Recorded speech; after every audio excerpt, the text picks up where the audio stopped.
Bismillah. Assalamualaikum warahmatullahi wabarakatuh. Alhamdulillahirabbil alamin wassalatu wassalamu ala asyrafil anbiya'i wal mursalin wa ala alihi wa sahbihi ajmain. Kaum muslimin, saudaraku seiman yang dirahmati oleh Allah Subhanahu wa taala. Dalam surah Ali Imran ayat 14 Allah mengatakan, Zuyyina lin-nasi hubbus syahawati minan nisa. Dihiasi bagi manusia itu syahwat, kecintaan kepada perempuan. Laki-laki fitrahnya suka kepada perempuan. Begitu juga sebaliknya. Perempuan itu fitrahnya suka kepada laki-laki. Begitu juga ketika seorang laki-laki suka kepada seorang perempuan suka kepada laki-laki, maka Allah syariatkan kepada kita syariat pernikahan. Sehingga dengan pernikahan itu, apa yang sebelumnya haram untuk dilakukan laki-laki dan perempuan dihalalkan oleh Allah. Begitu juga sambungan ayatnya, wal banin. Dihiasi bagi manusia itu kecintaan kepada anak-anak. Manusia itu senang memiliki anak. Bahkan ketika orang setelah menikah, dia berharap dia mendapatkan anak dari hasil pernikahannya. Tidak sedikit di antara kita yang merasa resah ketika sudah 1 tahun menikah, 2 tahun menikah, belum juga diberikan anak oleh Allah Subhanahu wa taala. Dan anak itu pun merupakan rezeki dari Allah Subhanahu wa taala. Tapi bagi orang-orang yang sudah memiliki anak, bagi orang-orang yang sudah dikurniakan rezeki berupa anak oleh Allah Subhanahu wa taala, maka mereka harus ingat, anak itu merupakan amanah dari Allah Subhanahu wa taala yang harus kita jaga baik-baik, yang harus kita didik, yang harus kita arahkan bagaimana mereka menjadi anak yang saleh dan salehah, menjadi anak yang mentauhidkan Allah, menjadi anak yang menjadikan Rasulullah sebagai contoh dan teladan dalam kehidupannya. Ini adalah tugas dari orang tua, apalagi tugas dari seorang bapak. Di dalam surat At-Tahrim Allah mengatakan, Ya ayyuhalladzina amanu, wahai orang-orang yang telah beriman kepada Allah, Qu anfusakum, jaga diri kalian, wa ahlikum, jaga keluarga kalian, nara, dari azab api neraka. Bagi seorang bapak, seorang suami, seorang kepala keluarga, dia wajib menjaga anak dan istrinya supaya tidak diazab oleh Allah di akhirat kelak, supaya tidak dimasukkan oleh Allah di akhirat kelak ke dalam neraka.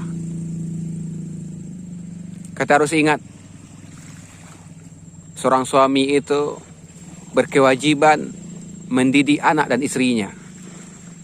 Ketika menafsirkan surat At-Tahrim ayat 6 ini, kata Syekh As-Sa'di, cara menjaga anak dan istri dari azab api neraka adalah yang pertama bita'dibihi, dengan mengajarkan adab kepada mereka. Yang kedua, wa ta'limihi, mengajarkan ilmu kepada mereka. Dan yang ketiga, wa ijbarihi, dengan memaksa mereka untuk taat kepada Allah dan untuk taat kepada Rasulullah. Yang pertama, bita'dibihi, mengajarkan adab kepada mereka. Ulama mengatakan, nahnu nata'allamul adab qabla nata'allamul ilma. Kami dulu belajar adab sebelum belajar ilmu. Maka hendaknya seorang suami, seorang bapak mengajarkan adab kepada anak dan istrinya. Kalau dia tidak bisa mengajarkan adab kepada anak dan istrinya, maka hendaknya dia carikan kajian-kajian yang mengajarkan adab. Kita ingat dulu kisah Imam Malik. Ketika dia masih kecil, dia dipanggil oleh ibunya. Kata ibu Malik kepada Malik kecil, "Kesini kamu." Dipakaikan kepada Imam Malik jubah kebesaran, jubah yang sangat bagus. Dipakaikan imamah kepada kepalanya Imam Malik. Kemudian kata ibunya Imam Malik, "Pergilah kamu ke majlis ilmu yang diasuh oleh Rabi'ah, maka belajarlah adab kepada Rabi'ah sebelum belajar ilmu kepadanya." Itu diantara contoh potret para ulama, bagaimana mereka mengajarkan anak mereka, mengajarkan adab dulu sebelum belajar ilmu. Bahkan ada ungkapan lain dari para ulama, kami belajar adab selama 30 tahun dan belajar ilmu selama 20 tahun. Artinya prioritas pertama dalam belajar ilmu adalah bagaimana mempelajari adab. Begitu juga dengan seorang bapak, seorang suami, seorang kepala keluarga. Dia wajib mengajarkan adab kepada anak dan istrinya. Kalau dia tidak memiliki ilmu untuk mengajarkannya, dia wajib mengajak anak dan istrinya untuk hadir di kajian-kajian yang membahas tentang adab. Yang kedua, kata Syekh Sa'di, bita'limihi, dengan mengajarkan ilmu agama.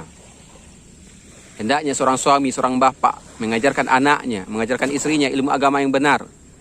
Ilmu bagaimana mentauhidkan Allah. Ilmu bagaimana tata cara salat yang benar, tata cara ibadah yang benar. Begitu juga bagaimana meladani sunnah-sunnah Rasulullah Sallallahu Alaihi Wasallam. Ketika seorang suami, seorang bapak tidak bisa mengajarkan ilmu agama kepada anak dan istrinya, maka dia wajib mengajak anak dan istrinya untuk ikut kajian. Yang di kajian tersebut diajarkan ilmu-ilmu agama yang benar, yang sesuai dengan perintah Allah dan sunnah Rasulullah. Dan yang ketiga, wa ijbarihi, dengan memaksa mereka. Seorang suami, seorang bapak wajib memaksa anaknya, wajib memaksa istrinya untuk taat kepada Allah dan untuk menjauhi larangan-larangan Allah. Bahkan Rasulullah mengatakan, suruh anak kalian salat ketika umur mereka 7 tahun. Ketika sudah mereka berumur 10 tahun tapi mereka tidak salat, maka pukullah mereka. Pukulan di sini bukan pukulan untuk menyakitkan, tapi pukulan di sini bagaimana pukulan litarbiyah, pukulan untuk mendidik. Bagaimana mendidik anak-anak itu ketika berumur 7 tahun diperintahkan salat, ketika umur 10 tahun mereka masih meninggalkan salat, maka pukul mereka untuk mendidik mereka bahwa meninggalkan salat merupakan perkara yang sangat besar dalam agama Islam. Seorang suami juga berkewajiban mendidik istrinya, memaksa istrinya untuk menutup auratnya, memaksa istrinya untuk taat dan patuh kepada Allah dan kepada Rasulullah. Inilah hakikat nafkah yang harus ditanamkan oleh masing-masing pribadi seorang mukmin yang laki-laki, yang dia itu adalah seorang kepala keluarga, seorang suami dalam rumah tangganya. Nafkah itu tidak cuma uang yang diberikan tiap bulan saja, atau nafkah itu tidak cuma berupa kasih sayang, perhatian, tapi ada kewajiban nafkah berupa ilmu agama, atau merangkul anak dan istri kita, bagaimana hadir di majlis-majlis ilmu, mempelajari ilmu agama. Karena tanpa ilmu, ibadah kita bisa jadi tidak akan diterima oleh Allah Subhanahu wa taala. Bukankah kita ingat syarat diterimanya ibadah itu adalah bagaimana sesuai dengan sunnah Rasulullah, sesuai dengan yang dicontohkan oleh Rasulullah, dan itu butuh ilmu. Dan syarat yang kedua adalah bagaimana ikhlas dalam melaksanakan ibadah tersebut hanya dilakukan karena Allah Subhanahu wa taala. Sibirut, Kepulauan Mentawai.